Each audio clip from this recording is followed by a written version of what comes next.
అనకాపల్లి జిల్లా రాజయ్యపేట మత్స్యకార గ్రామంలో యుద్ధ వాతావరణం ఇంకా కనిపిస్తోంది. బల్క్ డ్రగ్ పార్క్ సమీప గ్రామాల్లో భారీగా పోలీసులు మోహరించారు. కలెక్టర్ అందుబాటులో లేకపోవడంతో నేడు జరగాల్సిన గ్రామ సభ వాయిదా పడింది. మత్స్యకార గ్రామంలో ఉత్కంఠ పరిస్థితులు కొనసాగుతూ ఉన్నాయి. ఏ క్షణమైనా మరోసారి మత్స్యకారులందరూ కూడా ఆందోళనకు దిగే అవకాశాలు ఉన్నట్టుగా తెలుస్తోంది. నక్కపల్లి, రాజయ్యపేట, ఉపమాక సహా చుట్టుపక్కల దాదాపు 2000 మంది పోలీసులను అక్కడ గ్రామాల్లో మోహరించినట్టుగా మనకు సమాచారం అందుతోంది. న్యాయం జరిగే వరకు పోరాడతాం. మత్స్యకారుల పట్టణాలకు హోమ్ మినిస్టర్ గారు న్యాయం చేయాలి. హోమ్ మినిస్టర్ గారు న్యాయం చేయాలి. హోమ్ మినిస్టర్ గారు న్యాయం చేయాలి. పట్టలు కట్టద్దు. రైట్, మా ప్రతినిధి రాజు లైవ్ లో జాయిన్ అవుతున్నారు. అక్కడ ఉన్న గ్రౌండ్ రియాలిటీని మనకు తెలియచేయడానికి. రాజు, దాదాపు 2000 మంది పోలీసుల్ని అక్కడ గ్రామాల్లో మోహరించినట్టుగా సమాచారం ఉంది. మత్స్యకారులు ఏం చెప్తున్నారు? అలాగే అంత పగడ్బందీగా చేపట్టడానికి పోలీసుల నుంచి ఎలాంటి వర్షన్ వినిపిస్తోంది? రాజయ్యపేటలో ప్రస్తుతం అయితే 453 ఎకరాల భూమిని సేకరించారు. కానీ భూమి సేకరించే సమయంలో ఇక్కడ బల్క్ డ్రగ్ పార్కు, మందులకు సంబంధించినటువంటి కంపెనీలు ఏమి ఏర్పాటు చేస్తామని గ్రామస్తులతో చెప్పినటువంటి పరిస్థితి లేదు.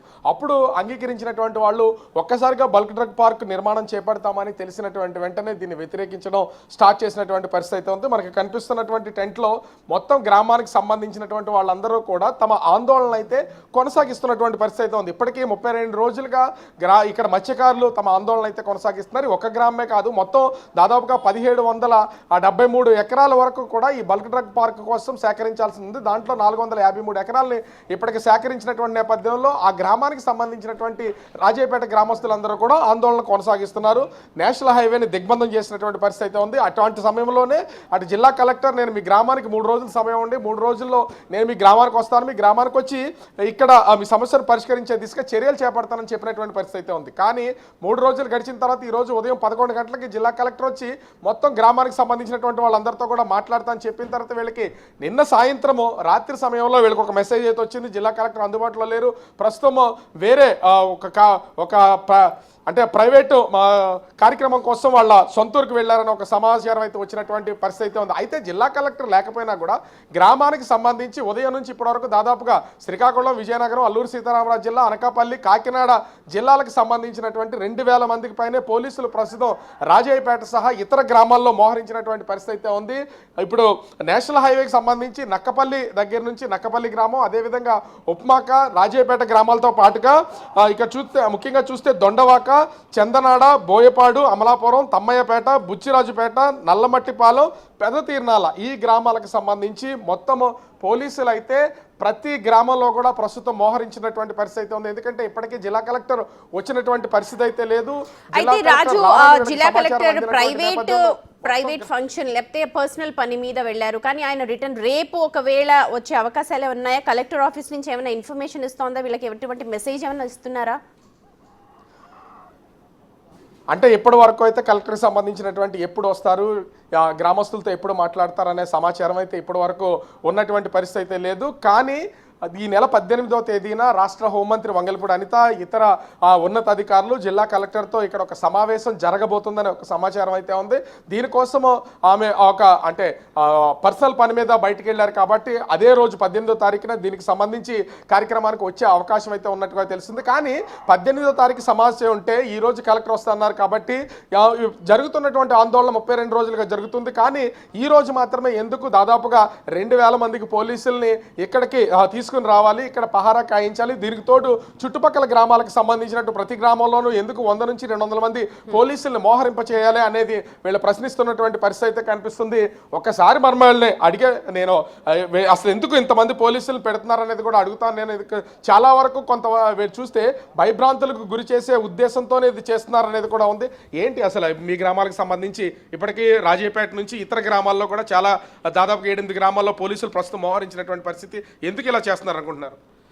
ఏదైతే ఇక్కడ రాజీపేట ఉద్యమం అణిచేయడానికి ఈ ప్రభుత్వం కుట్రలు పండుతూ ఉంది.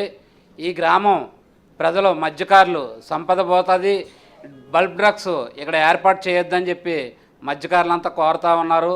ఇవాళ నూతన ప్రభుత్వం వచ్చిన తర్వాత మీకు మంచి చేస్తామని చెప్పి ప్రభుత్వం వీళ్ళని ఇన్ని ఇబ్బందులు పెడతా ఉంది.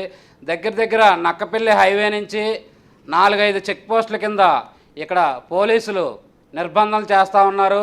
ఎవరైనా ప్రజా సంఘాల నాయకులు కానీ వామపక్ష నాయకులు కానీ ఇక్కడ మద్దతు తెలపడానికి వస్తే పోలీసులు నిర్బంధం చేసి ఎక్కడికి వెళ్తున్నావు, ఎందుకు వెళ్తున్నావు అని ప్రశ్నించడం జరుగుతుంది.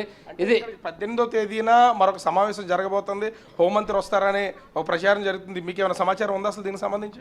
మాకైతే సమాచారం లేదు ఇంతవరకు. ఏదైతే కలెక్టర్ గారు ఈరోజు వచ్చి స్పష్టమైన హామీ ఇస్తానని చెప్పారు, అవి అనారాయణ కారణాల వల్ల వాళ్ళ వ్యక్తిగత అవసరాలకి వేరే ప్రాంతం వెళ్ళడం జరిగింది. వీళ్ళందరూ ఇక్కడ టెంట్ వేసుకొని ఇవాళ 32 రోజులు అయింది. ఇలా ఎందుకు ఇలా ఇబ్బందులు పెట్టాలి? ఈ చుట్టుపక్కల అనేక ఫార్మా కంపెనీలు ఉన్నాయి. ఆ దాట్ల వల్ల మద్య సంపద అంతా నాశనం వస్తూ ఉంది. ఒక పక్క పూడిమడక, రాంబెల్లి, అచ్యుతాపురం ప్రాంతంలో దగ్గర దగ్గర 200 పైగా కంపెనీలు, ఫార్మా కంపెనీలు ఉన్నాయి. ఈ కంపెనీల వల్ల అనేక మద్య సంపద అంతా పాడవుతూ ఉంది. ఇక్కడ రాజీపేటలోనే కాదు, ఈ చుట్టుపక్కల ఉన్న గ్రామాలంతా సంపద నాశనం అవుతూ ఉంది. మద్యకారులు జీవనాధారం పోతూ ఉంది. ఈ బల్బ్ డ్రగ్స్ని వ్యతిరేకిస్తూ ఉన్నారు ఈ ప్రజలందరూ. దీన్ని బల్బ్ డ్రగ్స్ రద్దు చేయాలని చెప్పి మేము ప్రజా సంఘాలుగా కానీ కోరుతూ ఉన్నాం. అంటే ఎందుకు ఇంతమంది పోలీసులతో ఎక్కడ చూసినా ప్రతి ఇంటికో పోలీసు కనబడుతూ ఉన్నారు? మేము అధికారుల సొమ్ము మత్స్యకారులము దోసుకొచ్చుకుంటున్నాం. ఎక్కడో కొండల్లోనే దోపుడు దొంగలు ఉంటారో, ఎక్కడో విదేశాల్లో ఉన్న దొంగలు మత్స్యకారుగా వెళ్ళాలి. అందువల్ల మా హోమ్ మినిస్టర్ అనిత గారు, బాబు చంద్రబాబు నాయుడు మత్స్యకారుగా అమ్మాలకే 5,000 మంది పోలీసులు దింపింది. వాళ్ళు ఇది నిధులు, వాళ్ళు ఉన్న డబ్బు ధర్మం మేము మత్స్యకారులు దోచుకుంటున్నాం. మాకు బలకంట కంపెనీ కెట్టకండి. అనిత మేడం గారు మత్స్యకారుగా అమ్మాలి పాడైపోయి ఉన్న ఎటర్ వల్లే సంప్రదాయం వల్ల కూలిపోయి అనారోగ్యాలతో మేము కూలిపోతున్నాం. మీకు శాతనైతే చంద్రబాబు నాయుడు కానీ మీరు కానీ అసెంబ్లీలోనే 400 ఎకరం ఉంది, 4,000 ఎకరం ఉంది. 4,000 ఎకరంలోనే అసెంబ్లీలో కట్టుకోమను అభివృద్ధి అయిన ఫ్యాక్టరీలు. మా మత్స్యకారులు పొట్ట ఎందుకు కొట్టాలా ఆ చంద్రబాబు నాయుడు? ఆ వాళ్ళు ఇమ్మిచ్చి బాబు ఓట్లు వేయండి, బాబు మీకు అభివృద్ధి చెందుతాం, బాబు మీ ఇంటింటికి జాబులు ఇస్తామన్నారు. ఎవడయ్యా చంద్రబాబు నాయుడు? మా పొట్టలు తీసి మత్స్యకారులు అనాథలు చేసేసి చంద్రుల్లో బతికి వాళ్ళ అనాథలు చేసేసి మా పిల్లల్ని రోడ్డు ఎక్కించేస్తున్నాడు. ఎవడయ్యా నాయకుడు బాబు? మాకు మత్స్యకారు గ్రామాలకి అభివృద్ధి వద్దు. చంద్రబాబు నాయుడు బలకంట కంపెనీలు కట్టొద్దు. మాకు ఏది కట్టకుండా మా మత్స్యకారు ఇలా ఉల్లెత్తే గంగను నమ్ముకొని మేము బతుకుతాం నాయన. సో మనం చూస్తున్న మత్స్యకారులు చేస్తున్నటువంటి ఆందోళన, వాళ్ళు మాట్లాడుతున్నటువంటి ఆవేదన కూడా చూస్తున్నటువంటిది అయితే ఉంది. ఇక్కడ ఖచ్చితంగా అటు రాష్ట్ర హోంమంత్రి వంగల్పూడి అనిత ప్రాతినిధ్యం వహిస్తున్నటువంటి నియోజకవర్గం కావడంతో ఇప్పటికే అనేక మార్లు విన్నవించినటువంటి పరిస్థితి అయితే ఉంది. కానీ ఇప్పటి వరకు ఏ విధమైనటువంటి స్పందన లేదు. 18వ తారీఖున ఒక సమావేశం జరగబోతుందనే సమాచారం ఉన్నటువంటి నేపథ్యంలో ఇప్పటి వరకు గ్రామస్తులకి అయితే తెలియదు. ఇక్కడ ముఖ్యంగా చెప్పాల్సింది ఏంటంటే ఇంత భారీ బల్క్ డ్రగ్ పార్క్ వస్తున్నా కూడా 453 ఎకరాలను సేకరించినటువంటి ప్రభుత్వం మత్స్యకార గ్రామానికి సంబంధించి రాజేపేట గ్రామస్తులు ఎవరితో కూడా ఇప్పటి వరకు ప్రజాభిప్రాయ సేకరణ చేయకుండానే నిర్మాణాలన్నీ భారీగా నిర్మిస్తున్నటువంటి పరిస్థితి అయితే ఉంది. దీన్ని అడ్డుకుని తీరుతామని చెప్తున్నటువంటిది అయితే లేదు. ఇప్పటికే హెటీరో ఫ్యాక్టరీ వల్ల చాలా వరకు నష్టపోయాం, రోగాల బారిన పడ్డటువంటి పరిస్థితి అయితే ఉంది. ఈ నిర్మాణాలు కనుక ఆగపోతే ఖచ్చితంగా మేము హెటీరో మీద కూడా మా ప్రతాపం ఏంటో చూపిస్తామని చెప్తున్నటువంటి పరిస్థితి అయితే కనిపిస్తుంది. ఓవరాల్గా చూస్తే ప్రస్తుతం జరుగుతున్నటువంటి ఈ ఆందోళన విషయంలో అటు రాజేపేట సహా చుట్టుపక్కల ఉన్నటువంటి దాదాపు 8 నుంచి 10 గ్రామాల్లో భారీగా పోలీసులు మోహరించి ఉన్నటువంటి పరిస్థితి అయితే ఉంది. ఏం జరుగుతుందో ఏంటనే అర్థం కాని పరిస్థితులు అయితే ప్రస్తుతం ఈ బల్క్ డ్రగ్ పార్క్ నిర్మాణం చేపడుతున్నటువంటి గ్రామాల్లో కొనసాగుతున్నటువంటి పరిస్థితి అయితే కనిపిస్తోంది. Right Raju, thank you. అది రాజేపేట నుంచి మా ప్రతినిధి అందిస్తున్న గ్రౌండ్ రియాలిటీ. మత్స్యకారులందరూ కూడా ఆందోళన బాట పట్టడానికి సిద్ధంగా ఉన్నారు. ఇప్పటికే భారీగా పోలీసుల్ని అందరూ కూడా అక్కడ మోహరించి ఉన్నారు. 18వ తేదీన అక్కడ సమావేశం జరగబోతోంది. కానీ ఇంత ముందుగా పోలీసుల్ని ఇంత భారీ స్థాయిలో ఎందుకు మోహరించారు అన్నదే ఇప్పుడు పెద్ద ప్రశ్న.